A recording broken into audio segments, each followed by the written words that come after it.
बारा तू लोग? हमारा रास्ता काहे रोकत बाड़ा? ए मास्टराई, तू ये गांव से वापस चल जा, ना ही तो अच्छा ना हुई। ए तू लोगन लड़कियन और औरतन के अपने पैर के जूती समझेला? हम आज के बेटी हैं, तोहरा जैसन भेड़ियन के ठीक करे हमके अच्छी तरह से आवेला, बुझला?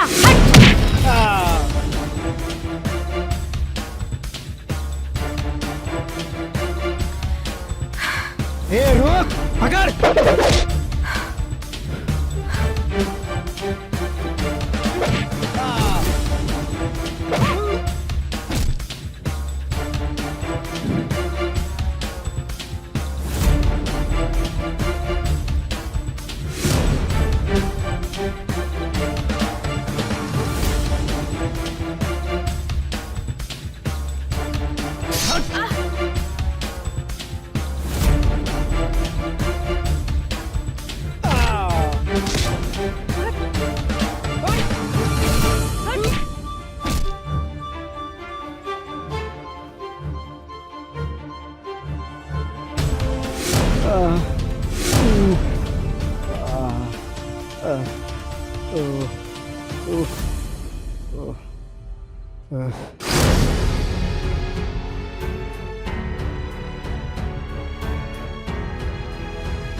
आज के शीर्षक बा आज के बेटी।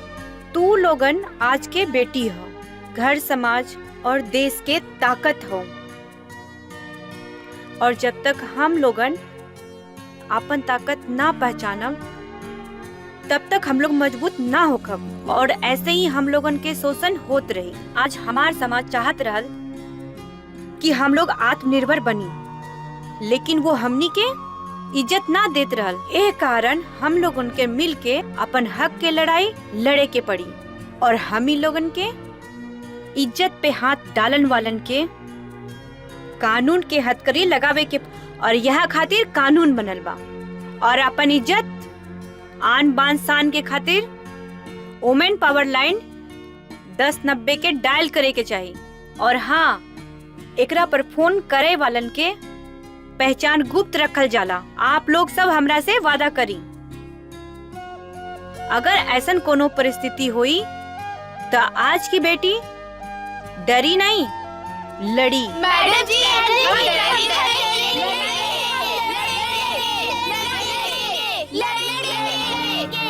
लड़ेंगे लड़ेंगे।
हमके छोड़ा छोड़ा। हे, लल्लन भैया के जेकरा पर दिला जाला वो उनकर खटिया पे इलुलू करेला या फिर दुनिया से उठ जाला। हर लड़की तोरे ललन भैया के बाप की जागीर ना होले। चुपचाप चल, नाता मुंह पे तेजाब फेंक दे, फिर नाता तो सूरत का पता चली नाता जात के। हिम्मत बा तो फेंक के दिखा। इतना जूता पड़ी ना कि सर के बाल उड़ जाए। ए शंकर, चल दो कदम पीछे हट के तमाशा देख। चल चल चल पीछे चल।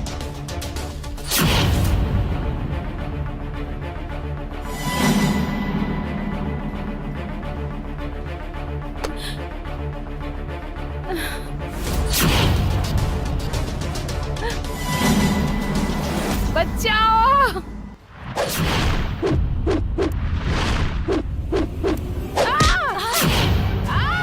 कौन है रे?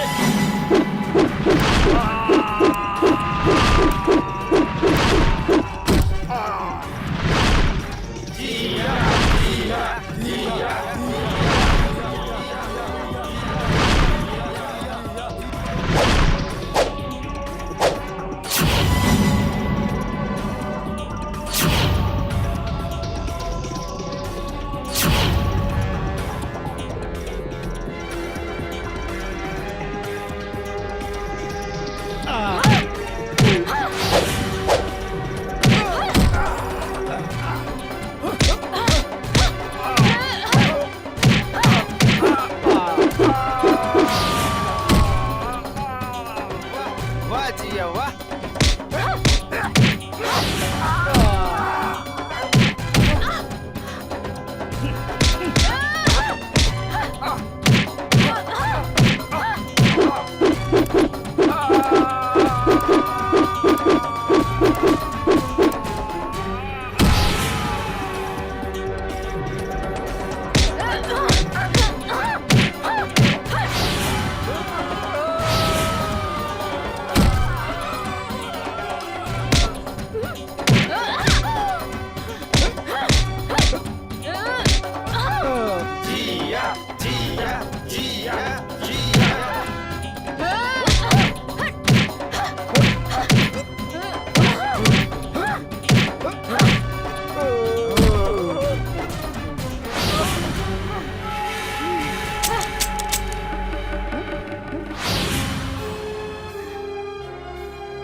दीदी, तू ना आईते तो आज हमार।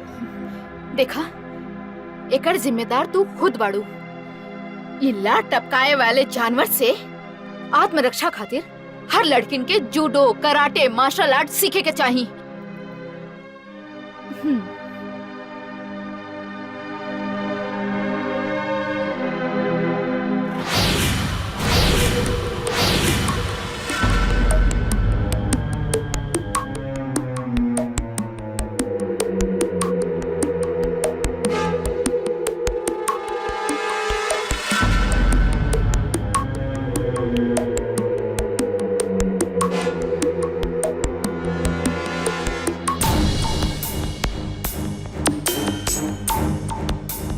तो होने के वजह से आज हम नेताजी के मुंह दिखावे लायक न रह गईनी। भैया तू लड़की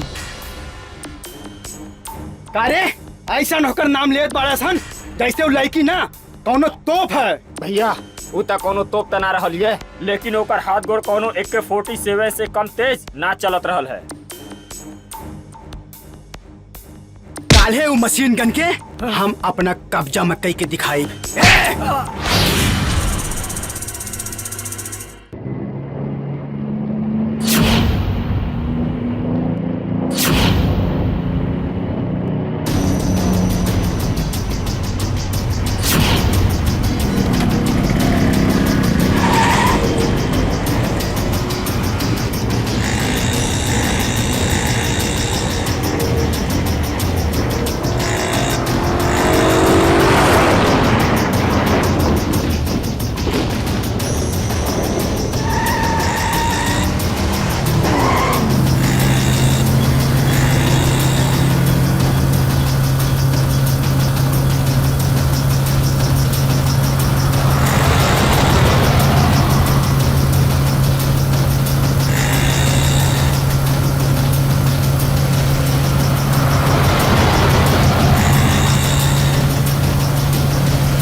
का देखत बाड़े मारे करा के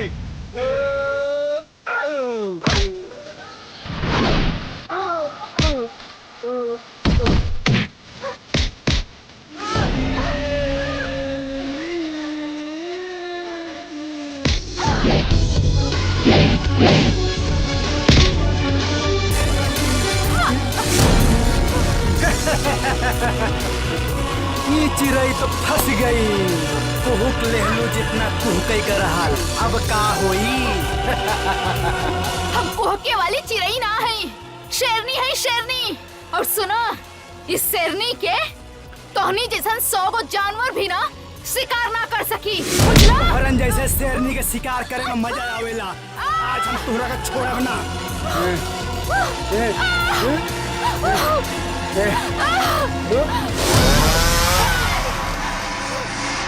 पकड़े रहो एकरा के।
के मार के तू अपना आपके हीरो समझता रहा।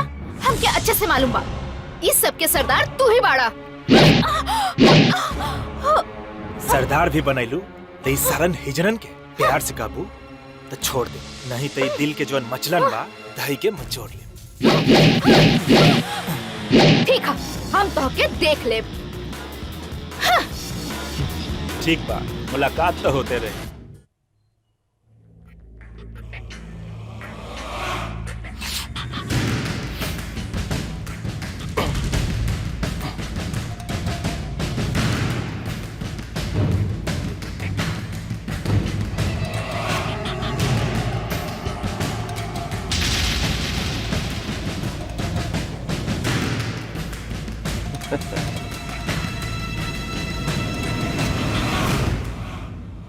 हर गम के दवा बा शराब, हर मर्ज के दवा बा शराब, हर जख्म के दवा बा शराब।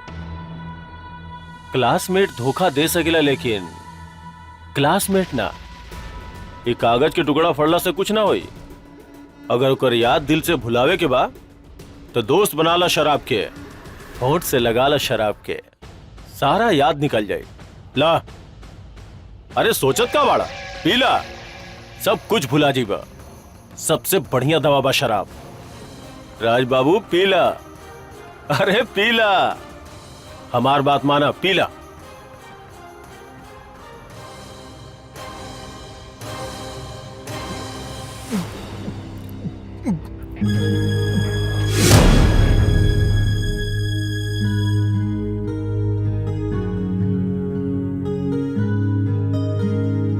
अरे लेकिन हमनी के का कर सकी ले जा, जेकर दुनिया तबाह हो गई, वो शराब ना पी तो का गंगा जल पी। हर अंत के बाद शुरुआत होला बेटा। हर निराशा में आशा के उम्मीद छुपल होला। राज के जिंदगी में फिर खुशहाली आई, एकर कोनो रास्ता तो हुई। हमार बाबूजी हमेशा कहत रहलन, केहू के जब औलाद बिगड़ जाए या रास्ता भटक जाए तो ओकर एक ही इलाज बा, ओकर ब्याह कर देवे के चाहिए।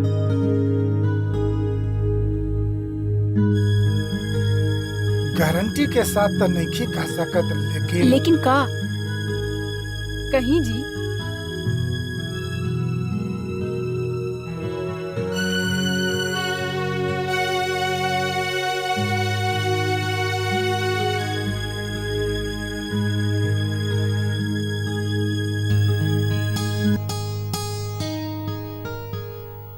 लेकिन केकरा से? कौनो गारंटी के साथ तो नहीं कह सकत, लेकिन का जब हम पंजाब घूमे गए रहनी तो वहाँ आतंकवादियों से बचावे खातिर हमार दोस्त फौजी राकेश सिंह अपन जान दे देहलन। लेकिन मरे से पहले हमारा हाथ अपना हाथ में लेके कहलन, पुरुषोत्तम, हमरा बाद हमार बीवी और बेटी के केहू नहीं खे, न दर न पाटीदार।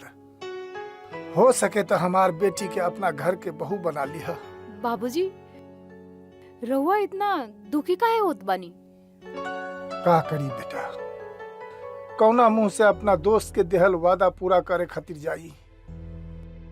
रउआ ना जाए के फैसला सोच के दूगो जिंदगी बर्बाद करतानी। एगो राज के, दूसरा अपन दोस्त के बेटी के। रहल दूसर बात, अपन दोस्त के बेटी के मजबूरी में दूसर जगह ब्याह हो गई त रउआ का जवाब दे? बाबूजी, माजी ठीक कहा तड़िन। हमू रउआ साथे चलब अपन सरहज के देखे।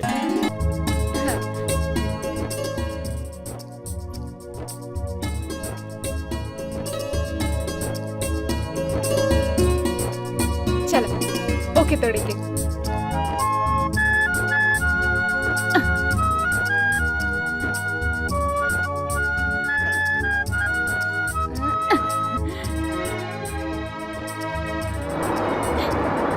ये आम देखो कितना बढ़िया बा। अब दूसर तोड़ेंगे। हे बुच्ची, तने हेरे आवा। हमरा के बुलावतानी? हाँ बेटा, तोहरे के बुलावतानी। है ना आवा?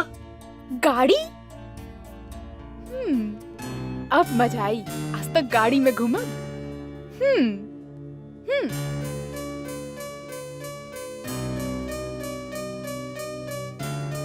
जी कहीं का बात बा? बेटा, हमरा राकेश सिंह के घर जाए के बा। देखी, बेटा बेटा कह के हमनी से कोनो रिश्ता जोड़े की जरूरत नहीं खे। रही बात राकेश सिंह के घर जाए के, तो हम राउर लोग के मदद कर दे। पर तनी इता बतावा कि कौने राकेश सिंह के घरे जाए के बा? अरे उहे फौजी राकेश सिंह जे 8 साल पहले शहीद हो गए रहलन। अच्छा, तो रउआ लोग के फौजी राकेश सिंह के घरे जाए के बा? हाँ बेटा। ओइसे हमनी के केहू से रिश्ता जोड़े के शौक नहीं खे, लेकिन रउआ अगर हमनी के बेटी कह सकेली तो हम भी रउआ के बाबूजी कह सकेली का? हाँ बेटा, तू हमरा बाबूजी कह सकेला, हमरा बड़ा निमन लागी। ठीक बा बाबूजी। बाबूजी, हम तो रउआ के राकेश सिंह के घर ले जाए, लेकिन रउआ गाड़ी में और हम पैदल, ई कैसे संभव बा बाबूजी? कहता हमनी नीचे उतर जाई? ना ना ना ना ना, एकर उल्टा भी तो हो सकेला।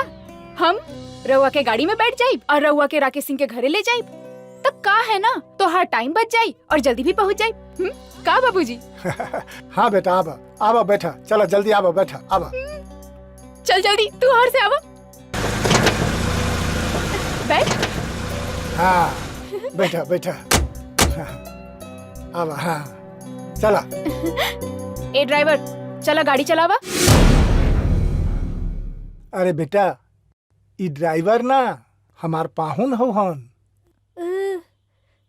अब बाबूजी, लेकिन केहू के सूरत पे नहीं थे लिखल केहू चोर बा कि सिपाही। अब गाड़ी चलाए वाला के तो ड्राइवरे कहल जाला ना। चला।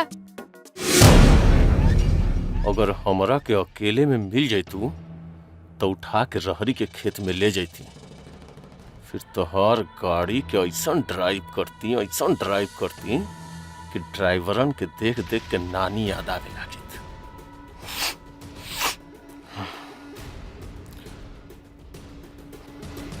गाड़ी चलावा।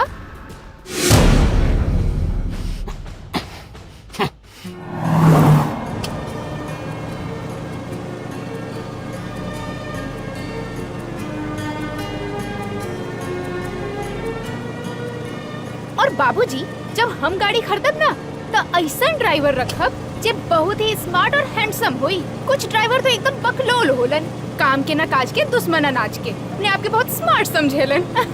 और बाबूजी एगो और बात बताई का, तो हर गाड़ी ना बहुत बढ़िया बा। अगर एगो अच्छा ड्राइवर रखले होता ना, बहुत मजा आवत। एगो और बात बताई बाबूजी, हमरे बचपन में हमरा बाबूजी के एगो आम के बगीचा रहे। ओमे इतना मीठा आम रहे ना, खाए में एकदम गुड़ लागत अरे रहे। बेटा, आगे के रास्ता दिखावा। हाँ बाबूजी, रास्ता पहले सीधा सीधा चल के आगे दूगो रास्ता आई, वहाँ से राइट ले ली है, ओकर बाद फिर एगो राइट ले ली है, बस वही जे आ जाई। ई गांव में ना एगो मंदिर बा, हम रोज वहाँ दर्शन खातिर जात बानी, ऐसने एगो गाड़ी में बैठ के। गोर लगत आनी टुनटुन चाचा, प्रणाम। अरे कहाँ जात बाड़ू? अरे कहीं ना, बस ऐसने पुटन के गांव घुमावत आनी कार में। हाँ। खूब समझ ले बाड़ू, गांव घुमावत ताड़ू। अब गांव ना घुमाई तो रउआ सब राकेश सिंह के घरे कैसे पहुँचब? बाबूजी हमरा लोगन का बेवकूफ बनावत बाड़ी। ना बेटा, चल ले चल, आन्हर के लाठी के जरूरत पड़ेला। रुको रुको रुको रुको रुको।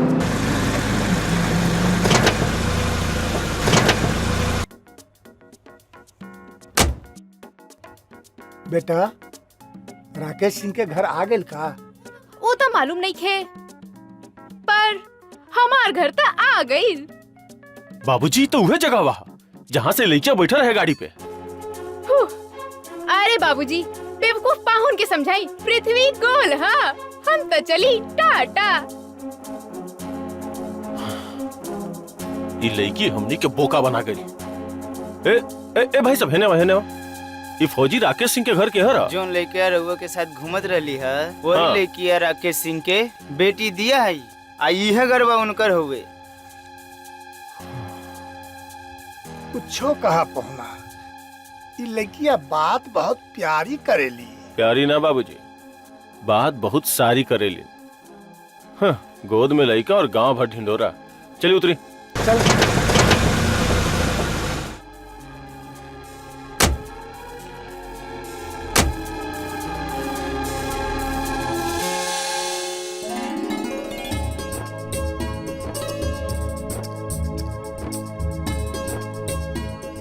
भौजी, दिया बेटी हमरा बहुत पसंद बारी। हम चाहते हैं कि एकरा अपन घर के बहू बना के ले जाई, लेकिन का? भौजी, हमार लड़का के राउर लड़की संगे जोड़ नहीं खे।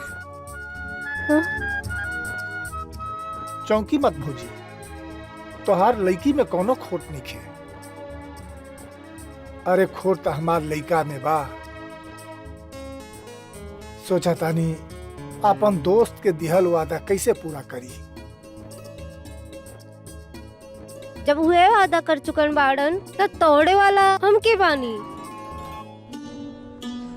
हम अपन बेटा के सच्चाई रुआ के बतावल चाहतानी। हमार बेटा ड्रग रखे के इल्जाम में अपना कॉलेज से रेस्टिकेट हो गइल बानी। हमार लड़का 24 घंटा शराब के नशा में डूबल रहेला।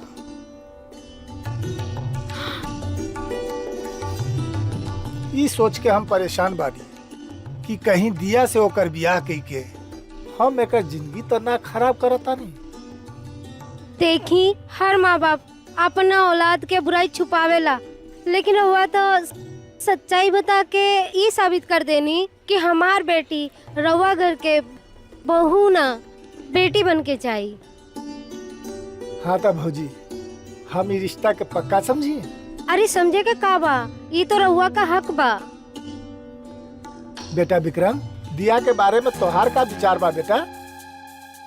बाबूजी, हम आज तक राउर बात कबो कटले बानी जौन आज काटे के हिमाकत करब।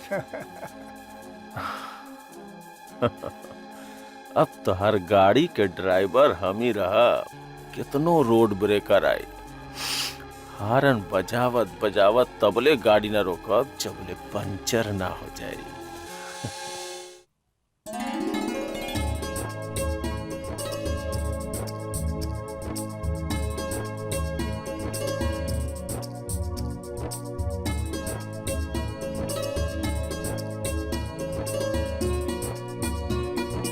का राज, लड़की पसंद भी है ना? देखा भाई, हमरा के बहुत पसंद बिया, अब पूरा घर वालन के पसंद बिया। एगो बात कही, ऐसा लड़की आस पास के गांव में खोजलो पे ना मिली। का जोड़ी लगी तोहार, एकदम बढ़िया है। तो रिश्ता पक्का समझी ना? हाँ?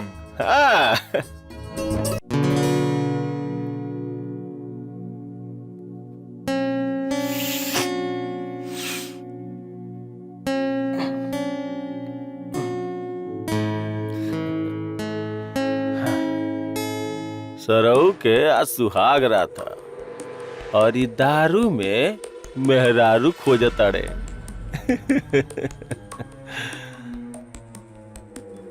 बेचारी, हमरा के तेकर मेहरारू पे तरस आवता। हाँ? का करबा बाबू विक्रम, अभी समाज सेवा भी तोहरे के करे पड़ी। काहे से कि सुहागन के सुहाग रात के सपना अधूरा ना छोड़े के चाहिए।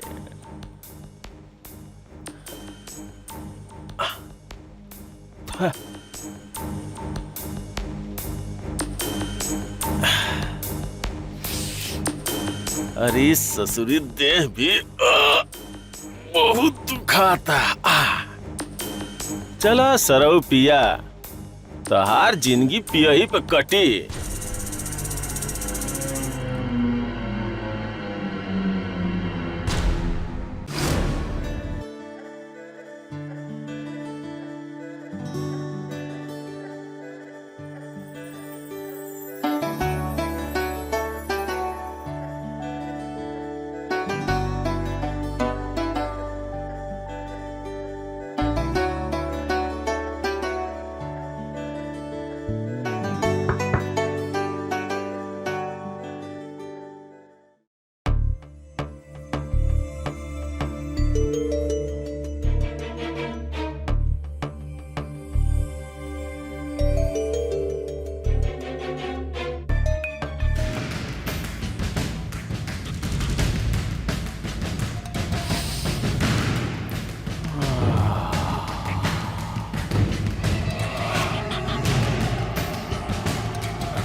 काहे केहू और के इंतजार करत रहलू है का?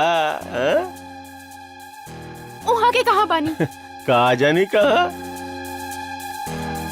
अरे उ सरवा या तो कहीं बैठ के दारू पियत हुई या दारू पी के कहीं नाला में पड़ल हुई। देखा, यहाँ से चुपचाप चल जाई, वरना का? अरे आजा आजा, एक बार सुनो ना हमारी बात। अरे सुन,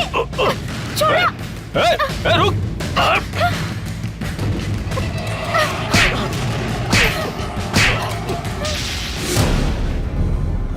ई थप्पड़ के हमेशा याद रखी है विक्रम सिंह।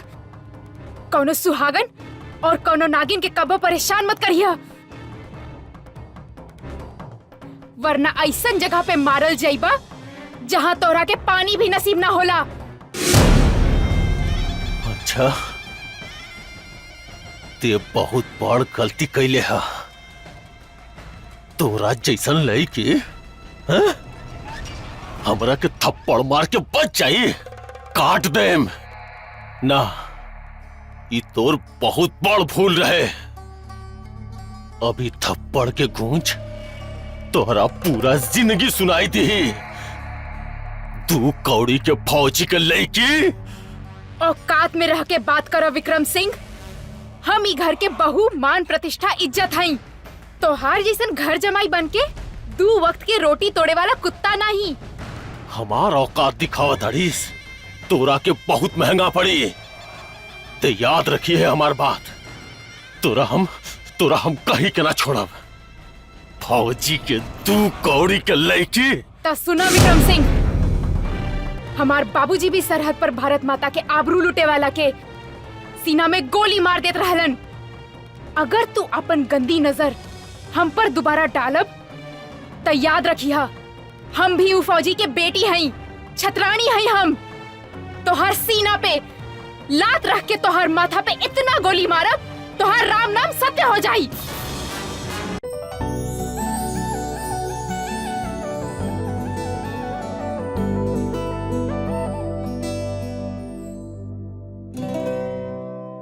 प्रणाम बाबूजी। बाबूजी इला गर्मा गर्म चाय। ई का जानकी, बहू काल्हे आइल, आज काम शुरू। अरे बाबूजी एगो बात बताई, रउआ हमरा के ए घर में बहू बना के लाइल बानी या फिर बेटी? बेटी। ता फिर बेटी के अपन फर्ज पूरा करे दी। अरे ना बेटा, वो बात नहीं खे। जब तू काम करे लगबू तो घर के नौकर चाकर का करी? नौकरन के हाथ के तो बहुत खैली बाबूजी, अब अपन बेटी के हाथ के खाई। बहुत जल्द सरदार मिल्खा सिंह बन जाई। ना बेटी ना, ऐसा बात नहीं खे। हमरा ओलंपिक में नहीं खे जाई के। जाके राज के जगावा। अब ही जाता नहीं बाबूजी, लेकिन सबसे पहले माई बाबूजी के सेवा, फिर बाद में पति के सेवा। अभी जाता नहीं। ठीक बा।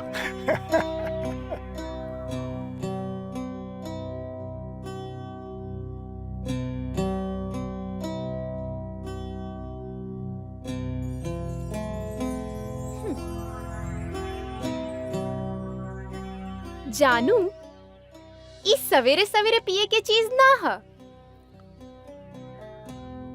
जा नू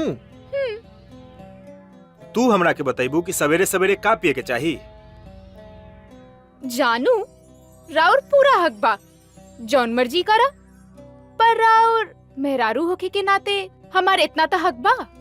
सवेरे सवेरे इस शराब के बदले राउर के चाय पिया दी। अच्छा, जौन काम हमर मतारी बाप ना करा सकल हा, अब तू हमरा से करेबू। ना बाबा ना, हम ऐसन गलती कबो ना करब। पर शराब पिए से पहले तनी नहा धोला। हाँ, अब हमरा खातिर इतना तो कर सकेली ना। चला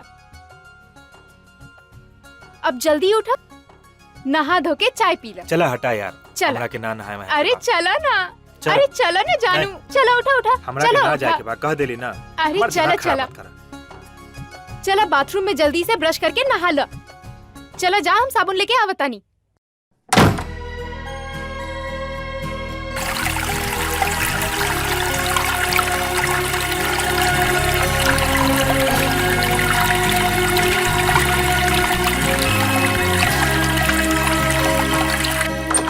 काजी ऐसने नहात बानी, ई रही साबुन। ओहो, ई का कहली?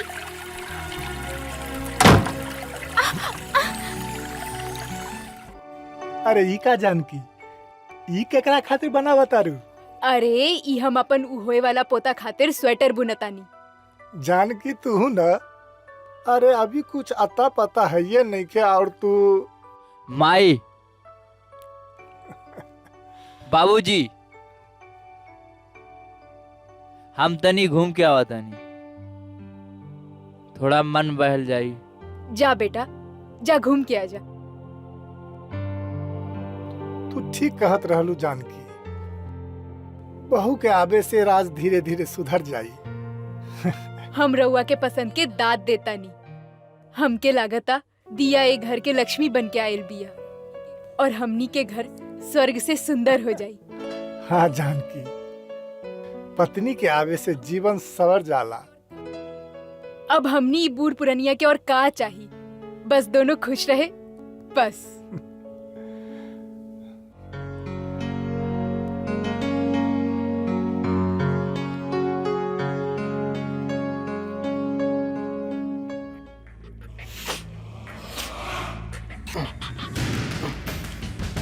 का हो रहल बा राज? हाँ, अरे एकरा में छुपावे वाली कौन बात बा? हर मर्द अपन मेहरारू के चिट्ठी लिखेला। अरे भाई हमू शादीशुदा बानी, हाँ? मेहरारू से जुदाई के एहसास का होला हमरा मालूम बा। और फिर नया नया शादी में तो 4 दिन के जुदाई भी 14 वर्ष के बनवास लागेला। ऐसन बात नहीं खे बा जीजू। देखो भाई हम तो केकरो के चिट्ठी नहीं लिख ले, लेकिन लागत है कि तहार दिन रात खाली चिट्ठिए लिखले में बीता था। अरे यही से तो 4 दिन में 4 महीना की चिट्ठी एक बेरी कुरियर कर देले बानी। ला देखो ई का है जीजू? अरे भाई तोहर ससुरारी के कुरियर बा, यही से हम खोल के ना देखनिया। तुम्हें देख ला, पढ़ ला।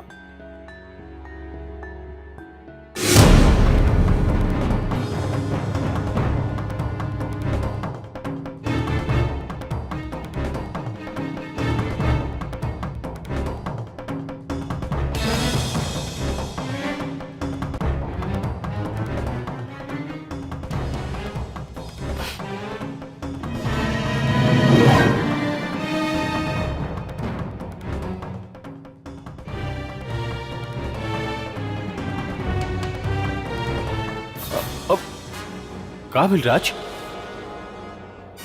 का भेल?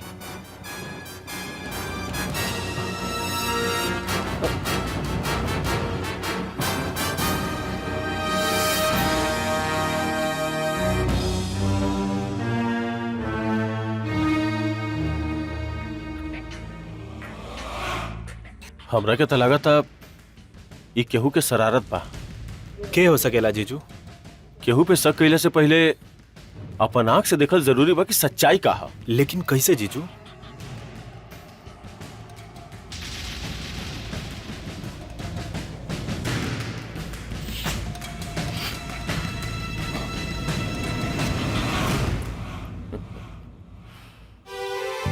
ए बुटन पतंग ऊपर कर, तनी लेफ्ट जा। हाँ अब छोड़, ऊपर कर, ऊपर करना। हाँ छोड़ दे। अरे बेटिया, अरे का भेल का भेल? अरे ई तो कुछ कभी बा, हम अभी बता के आओ तानी।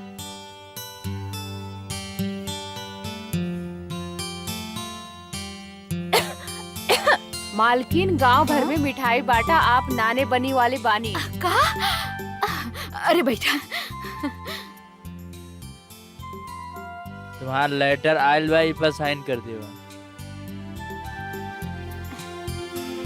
हाई पकड़ा डाकिया बाबू, और ई ल 10 गो रुपया।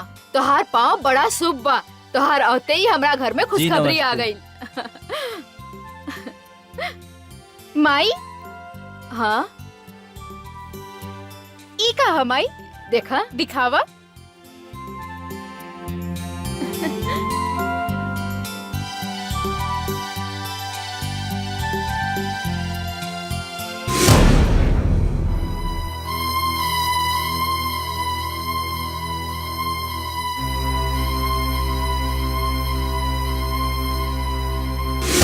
बेटा का भेल बिटिया?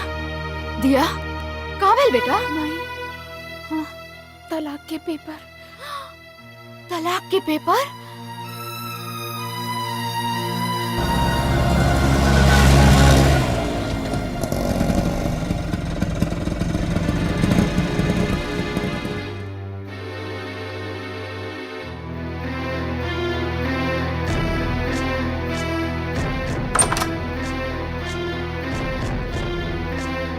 राज, राज, ये सब कहा राज? ये पेपर? अनपढ़ हो या फिर आनपढ़? ये तलाक के पेपर है, एकरा पर साइन कर और चल हमरा के मुक्ति दे। लेकिन काहे जी? आखिर हमार कसूर का बा? तोर कसूर यह बा कि तोर हमरा से ब्याह भइल बा।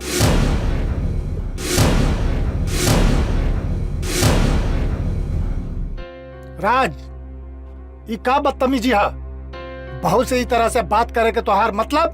बस करी बाबूजी, हमरा पर्सनल जिंदगी में कौनो दखल अंदाजी ना दी। ये तोहार पर्सनल जिंदगी ना, ये सूर्यवंशी खानदान के बहू है, बहू। इस सूर्यवंशी खानदान के बहू के हम ही मिलल रहनी बलि के बकरा बनावे के। का मतलब?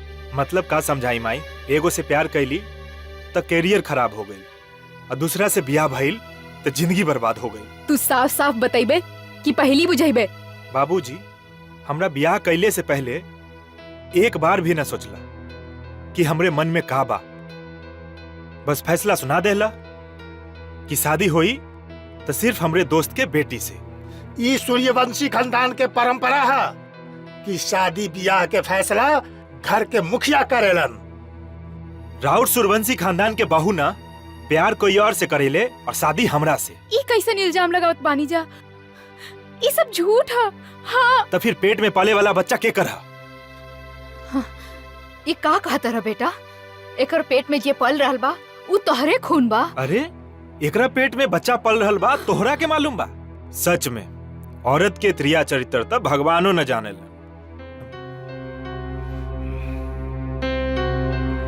पेट में पल रहल वाला औलाद की सच्चाई केवल ओकर माई जान सकेला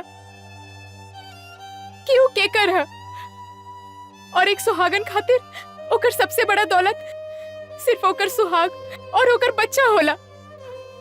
हम राउर कसम और अपन होखे वाला बच्चा के कसम खा के कहता नहीं कि हमार पेट में पल रहल वाला अंश राउर खून बा। राउर हमार ऊपर चरित्रहीन के इल्जाम मत लगाई। हम तोहरे आगे हाथ जोड़तानी। हमार कसम खाए के कौनो जरूरत नहीं के बा। आज के बाद ई दहलीज के भीतर कभियो कदम मत रखी। भलाई तो यही में बा, ई कागज पर दस्तखत कर दे। हम ना करब। ना करबी? ना करब, ना करब।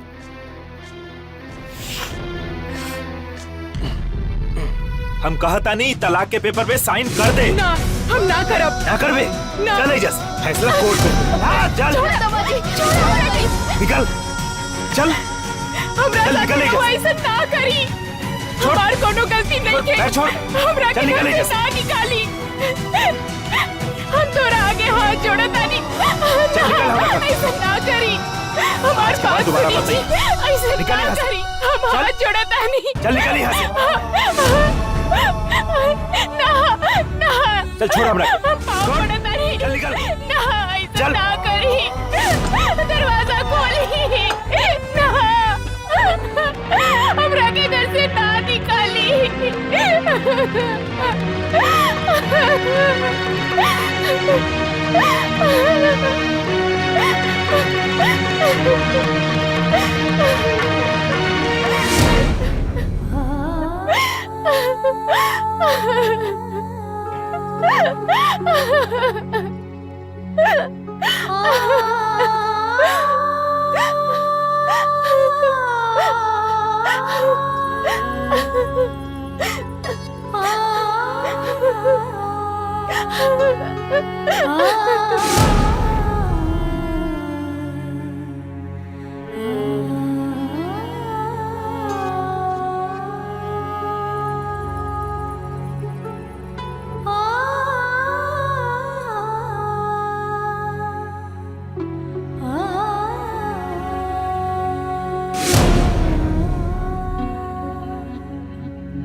पानी पी ली।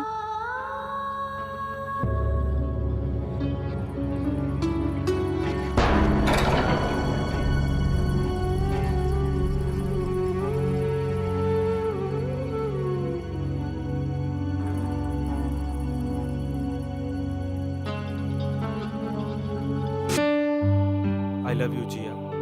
हम तोरा बिना ना रह सके। हम तोरा से बहुत प्यार करें। आई love you Jiya. I love you. कबो भी ना यकीन भइल तोरा के। मर जब जिया तू ना मिलबू तो। आई love you Jiya. I love you. I love you. I love you. Trust me Jiya. I love you. I love you. I love you. बबुआ, ये का खइला तू? माई,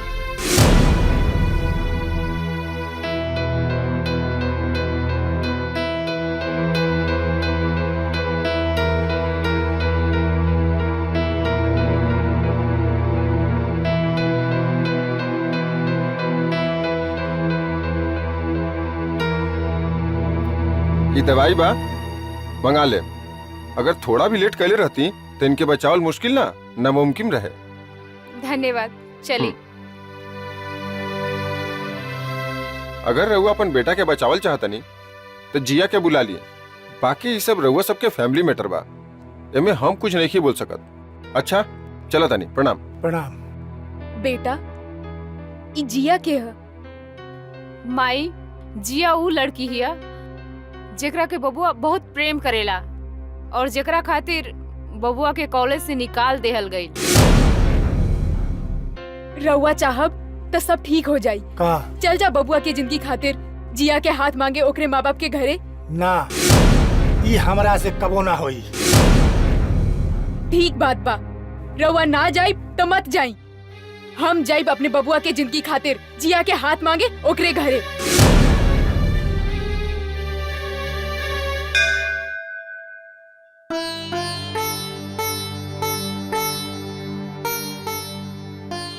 माई, जिया भौजी के बियाह का 5 साल हो गई, लेकिन घर किलकारी बिना सुन बा।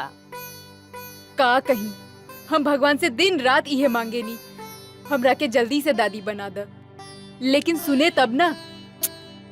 अरे माई, एमे भगवान के सुने के का बा? भैया और भौजी के कह दो कोनो अच्छा डॉक्टर के दिखा के चेकअप करवा ले। चला बोला तानी, चला। राज जी, आपकी पत्नी कभी मां नहीं बन सकती।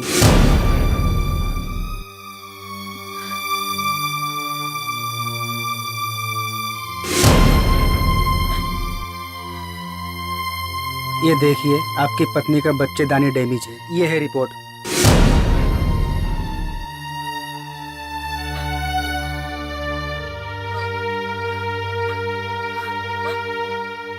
चुप हो जा जिया, चुप हो जा। कौनो बात नहीं खे, चुप हो जा। चिंता ना करो, सब ठीक हो जाए, सब ठीक हो जाए। चुप हो जा।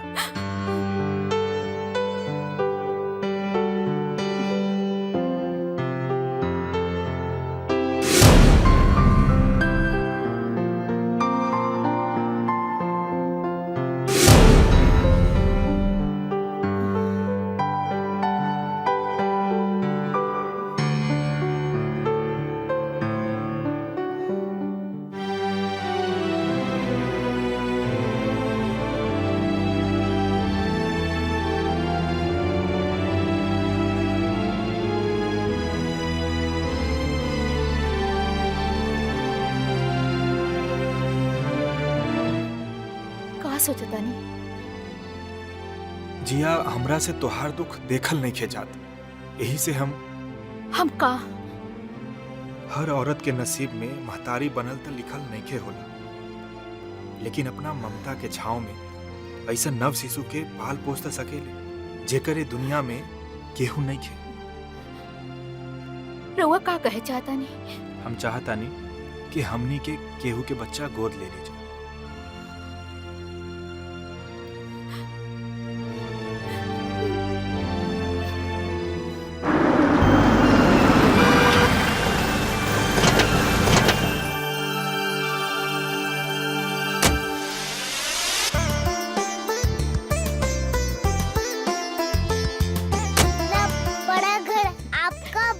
बेटा,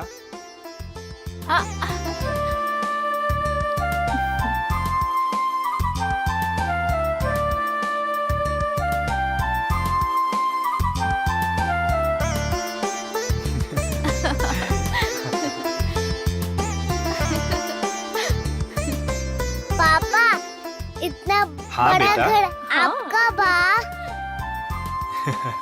देखा कितना खुश बा। पापा, मैं यहाँ पे खेल सकती हूँ? हाँ बेटा। पापा, ये मेरा भी घर है। हाँ। हमारा रानी बिटिया। पापा, ये कौन है? आबा सबसे हम परिचय करा दें। ये कौन सी भाषा है? भोजपुरी भाषा है, हम लोग के शान और पहचान है। वेरी स्वीट, आप बहुत अच्छे हो। लेकिन कुछ लोग के नजर में हम भोजपुरिया लोग बबूल के काट नियन चुभे नहीं जा। अच्छे लोग सबको अच्छे लगते हैं, बुरे लोग सबको बुरे लगते हैं। तू बहुत बड़ बड़ बात करा तारू। मैं पहले सबसे परिचय कर लूँ ना। ये तो मेरी दादी जी है। अरे खुश रह बेटा, खुश ये मेरे दादाजी हैं। अरे हमारी बिटिया। ये मेरी बुआ जी।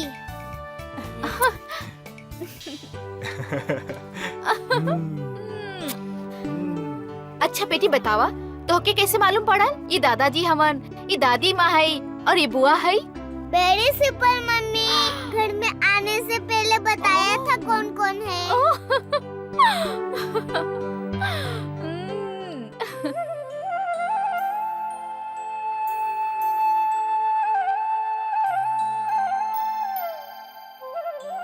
दादी माँ, ये कौन है? बिटिया, ई भगवान किशन होवे, सबके पालनहार।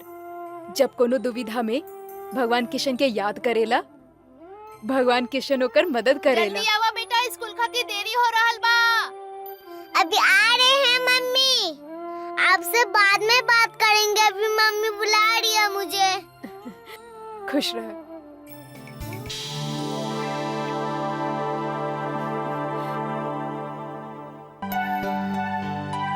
चले चले चले चले, देर हो गई। इला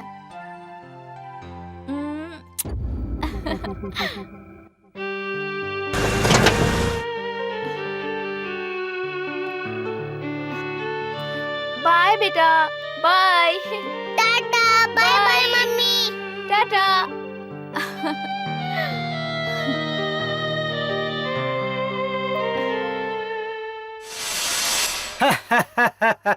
चिंता से चतुराई घटे, दुख से घटे शरीर, पाप से लक्ष्मी घटे, कह गए दास कबीर।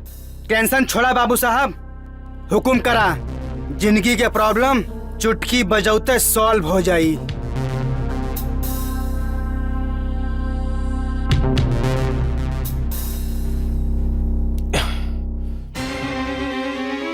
इस सारी समस्या के जड़ू लईकी बिया। वो जब से छुटकी आयल बिया, हमार सनी के 7:30 शुरू हो गई बा। इस समस्या के सिर्फ और सिर्फ एक ही उपाय बा, न रही बांस न बाजी बांसुरी।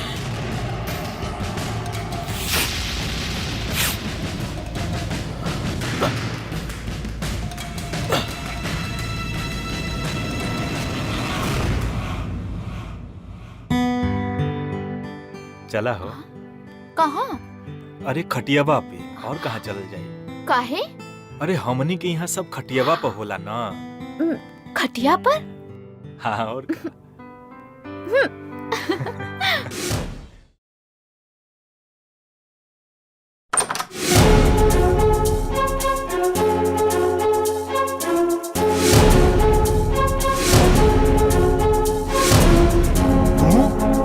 जी, हम अपन बेटी लेवे आयल बानी।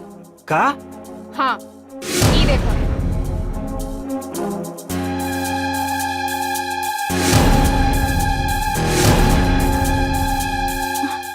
ई कहाँ?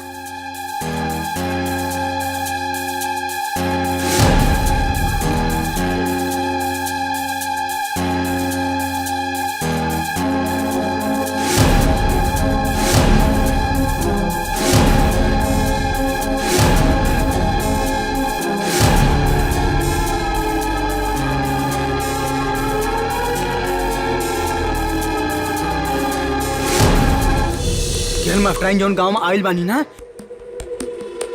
आज के बेटी के नाम पे एक संस्था बनोले बानी, ओकरी प्रदर्शन रोके के पड़ी। ई आज के बेटी हमार दहशत खत्म करी। ई बेटी के विदाई तो गंगा गांव से करे के पड़ी।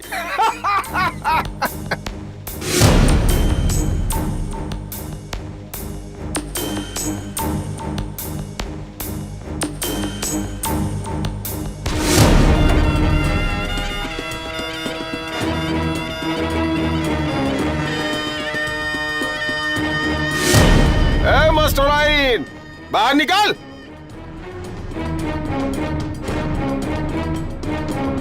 के हवा तू लोग?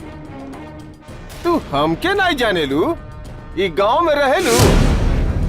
एक के बताओ कि हम क्या हैं। अरे ये गांव का सरकार धाकड़ यादव हो। अच्छा तो तू है धाकड़ यादव जो पूरा गांव में इतना आतंक फैला के रख रहा और सब गरीब लोगन के शोषण करत हवा। ए मास्टर आइन, चुप रहो वरना हम जबान खींच ले।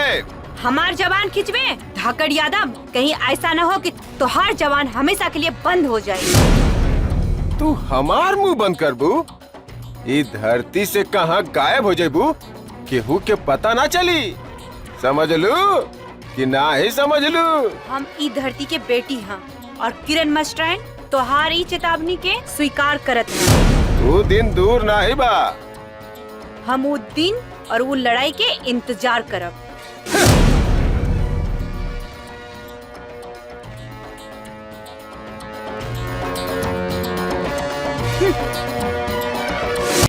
हम आपके एनजीओ आज की बेटी के फाइल पूरा पढ़ ले बानी। आपके जैसन सोच और विचारधारा से हम बहुत प्रभावित बानी और आप जैसन अच्छा एनजीओ के मदद मिले ही के चाहिए। हम सरकार से आपके खातिर सिफारिश पत्र जरूर भेजब। डीएम साहिबा, हम तोहरा ई उपकार के कबू न भुला पाई। डीएम साहिबा, हमार गांव में धाकड़ यादव के बहुत कोहराम बा और रउआ हमार गांव में स्पेशल फोर्स लगा के जौन गांव वालन के ऊपर अत्याचार हो रहल बा वो बंद हो जाए। हम वादा करतानी कि डीएम रागनी के होत हमार क्षेत्र में कबो कोनो गलत काम ना होई। आप लोग बिल्कुल निश्चिंत रही और अगर ऐसन कोनो समस्या होत बा तो आप लोग हमके फौरन खबर करब। ठीक है डीएम साहिबा, नमस्ते। नमस्ते।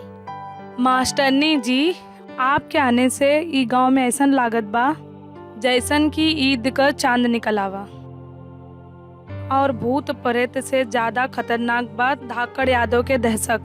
फातिमा भाभी, ओकर दहशत ई तरह बा काहे कि गांव वाला ओकरा से डरा था।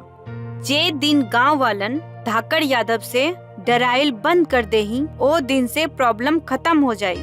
बस गांव वालन के जगावे के बा।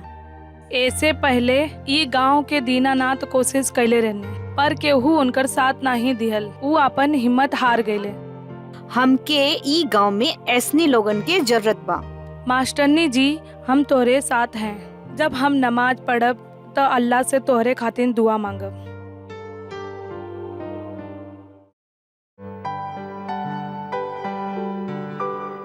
दीनानाथ जी, आपके जिंदगी के बारे में और आपके बारे में हमनी के फातिमा भाभी सब कुछ बता देले बनी।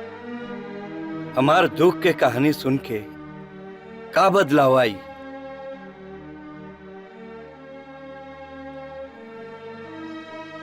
बिटिया, शायद तू ना जाना तारू, धाकड़ यादव के गुलामी के जंजीर लोगन के हाथ पैर में जकड़ल बा। हम भी एक बार सोचले रहनी, मगर हमार बिटिया के जान चल गई, मर गई। एक एक दरवाजा खटखटैली, बाकी केहू साथ ना दिहलस। धाकड़ यादव के इतना दहशत बा कि गांव वाला सब हमरा के पागल कहे लगलन सब। दीनानाथ जी, तोहार वो बेटी तो ना रही, लेकिन ई बेटी गंगा माई के सौगंध खा के कहतानी तोहरा के इंसाफ जरूर दिला के रही, चाहे एकरा में हमर जान काहे न चल जाई। अरे बिटिया, तोहरा पे हमरा के गर्व बा।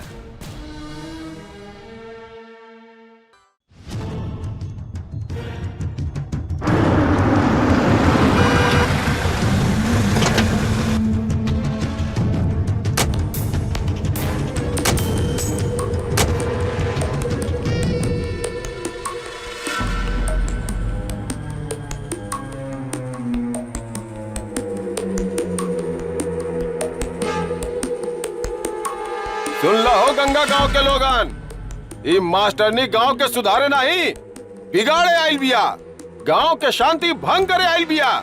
हम तू लोगन के समझावतानी कि केहू मास्टरनी के साथ ना दी। ई गांव में कौनो परेशानी होखेला तो ई धाकड़ यादव दूर करेला, गांव के सुरक्षा करेला ई धाकड़ यादव।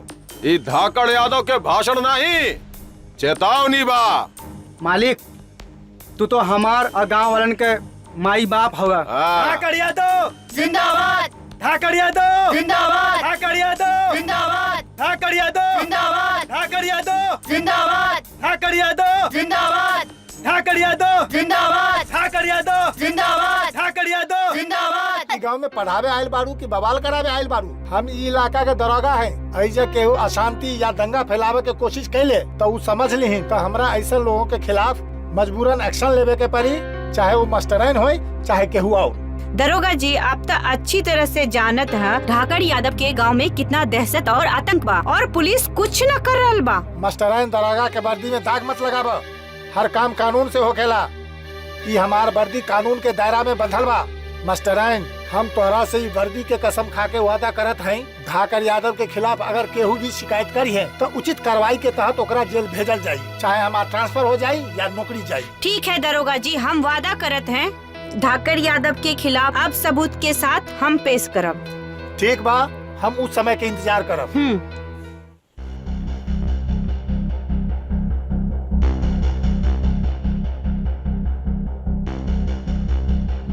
बोला दारोगा, हमरा के पुलिस स्टेशन में बुला के का समझेला? तार प्रमोशन हो जाई। धाकड़ यादव तू हमार प्रमोशन के चिंता न कर, अपन कुर्सी संभाला।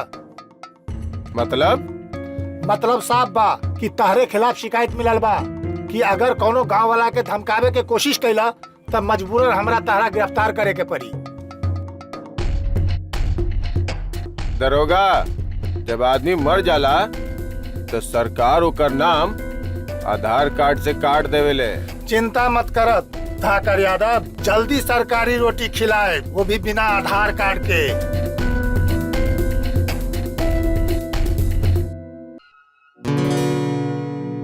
मटराइन तनी रुका। ई गांव वाले हमके पागल समझले, अब हमके पता चलल बा ई गांव में एगो और पागल आयल बा। ई का कहत बड़ा तू? हम तो हार मतलब ना समझ ली। ई गांव में धाकड़ यादव के खिलाफ जे भी लड़े के कोशिश करी ई पूरा गांव वाले पागल समझले। पागल हम ई गांव वालन के दहशत के समझ गईल हैं। तो तू का करबू धाकड़ यादव के खिलाफ? धाकड़ यादव के खिलाफ हमनी के लड़ाई लड़े के बा। सुना, एक बात बताई, जौन दिन हमनी के एक हो जाई फिर धाकड़ यादव के खात्मा हो जाई। बहन, हम दिल से कहता नहीं कि हम ये लड़ाई में तोरे साथ है। हम लड़ब, हम धाकड़ यादव के खिलाफ लड़ब। ठीक बा।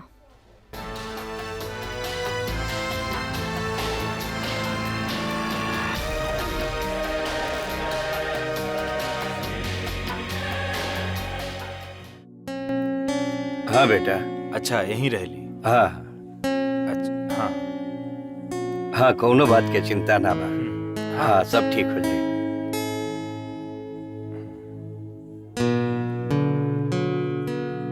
किरण, ए किरण,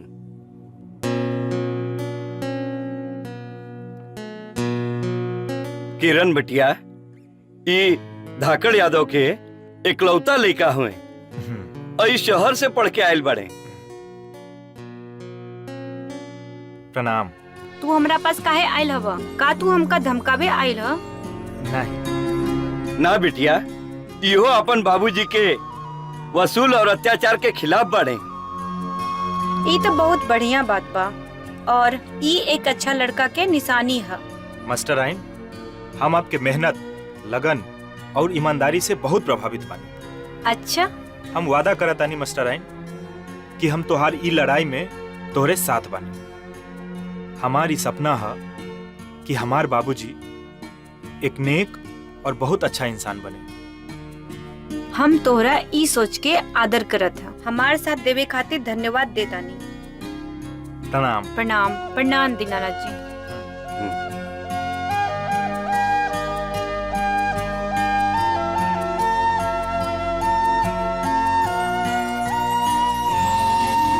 मास्टराइन, ये हमरे गंगा गांव के दोनों लड़की हैं, प्रियंका और अनीता। का भइल? धाकड़ यादव ई दोनों के इज्जत के साथ खिलवाड़ कइले बा, ऐसे हम ई दोनों के आपके पास लेके आयल बानी। बहन, तू लोग लोग आज के बेटी ह, डरे के कोनो जरूरत नहीं है। आज के बेटी के अपन हक और इज्जत के खातिर लड़े के चाहिए। प्रणाम बाबूजी। कहाँ जाता रे बेटा? हम घूमे जाता नहीं। काहे खातिर? दोस्तन से मिले खातिर। दोस्तन से? क्यों मास्टराइन से? हमार दुश्मन से? तो हार चुप्पी बतावत या कि तू ओकरे से मिले जात हवे। बाबूजी, मास्टराइन एक अच्छी लड़की बिया। अच्छा, तो तू हमके बताइबा कि के अच्छा है और के बुरा? हम तो आपके सच्चाई बतावत नहीं बाबूजी। वाह, तोहरा शहर भेज के पढ़ौनी लिखौनी और तू जज बन के हमार खिलाफ फैसला करबा। अब हम आपसे कोनो बहस नहीं के करत चाहता नहीं बाबूजी। हम जाता नहीं।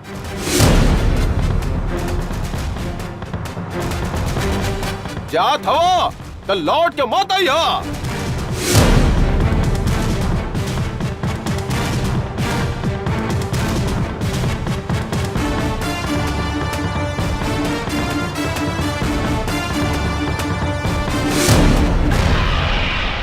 दरोगा जी, आज हम धाकड़ यादव के खिलाफ दुगो गवाह लाइन हा। ई हा प्रियंका और नानी। का भइल इनकरा? इनके इज्जत के साथ खिलवाड़ भइल हा और ये अपराध के पीछे धाकड़ यादव के हाथ बा। ठीक बा, अब धाकड़ यादव के ना छोड़ा। अब तो बाजा बाजेगा, अब तो डमरू नाचेगा, अब तो बाजा बाजेगा, अब तो डमरू नाचेगा। काहे नाचता रे? चाचा, ढाकर यादव कहाँ छिपल बा? हमको पता चल गइल बा। सही में? हम झूठ न बोलत हई, हम क्रिया खा के कहब। हाँ, चल चल तब चल मास्टराइन के बतावल जा। चला हो चाचा, चला चल जल्दी। किरण बिटिया, धाकड़ यादव के पता चल गइल बा कि कहाँ छुपल बा। का? धाकड़ यादव के पता चल गइल बा? ये तो बहुत अच्छा खबर बा। अब ओकर अंत होके रही।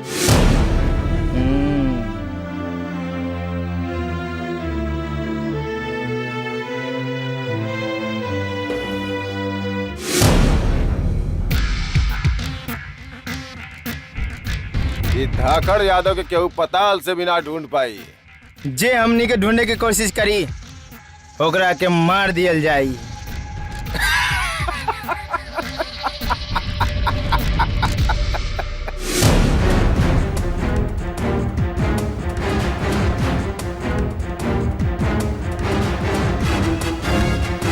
मास्टरनी जी, ढाकर यादव यहीं छुपल बा। कहाँ कहाँ? यही अंदर बा छुपल बा। दीनानाथ जी, आप एहजा रुकी, हम देखा था। चलो चली दिखी। भाई, वो मास्टराइन यहीं चली आवत है। खुद पिंजड़ा में कैद हो आइल बिया।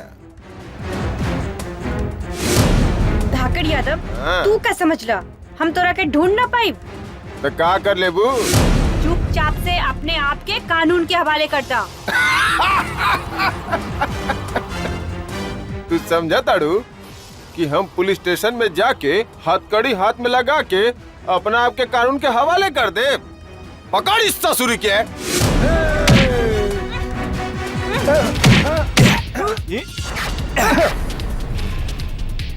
वाह रे हमारा औलाद, तो के ही दिन खातिर पैदा कैले रहनी कि एक बेटा अपन बाप से लड़े। अभी लड़ाई एक बाप और बेटा के ना है बाबूजी। अभी लड़ाई इंसानियत और हैवानियत के बा। पकड़ ले इस ससुरा के।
याद बा धाकर यादव, हम कहले रहनी एक दिन सरकारी रोटी खिलाए, वो भी बिना आधार कार्ड के।